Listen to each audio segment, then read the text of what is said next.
ఎవడో ఒక celebrity influencer మాట్లాడంగానే అయిపోదు. ఇప్పుడు నేను ఏమంటున్నానంటే కంకణం కట్టుకొని పాపము నా అన్వేషణ దీన్ని ఆయన ఉన్న ఇన్ఫ్లుయెన్స్లో తీసుకొని వచ్చిండు. బూతులు తిడుతుంటే కొంతమంది బూతులు ఎందుకు బరాబర్ తిట్టినావు, మంచిగా తిట్టినావు నా అన్వేషణను, ఇంకెక్కువ తిట్టాలన్నా, ఇంకెక్కువ తిట్టాలా, దంచి కొట్టాలా నా కొడుకులను ఒక్కొక్కలను. నేను కాదని అంటలేను, యు ఆర్ రైట్ అబ్సల్యూట్లీ. నేను ఇప్పుడు ఏం మాట్లాడుతున్నా అంటే మళ్ళీ డేటింగ్ యాప్ల మీద కూడా యాక్షన్ తీసుకుంటాడు.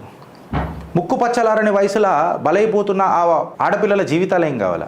ఈ ఆడపిల్లల మైకంలా పోరలు నాశనం అవుతున్నారు. మీకు తెలుసా డేటింగ్ యాప్ ఎట్లా నడుస్తుందో?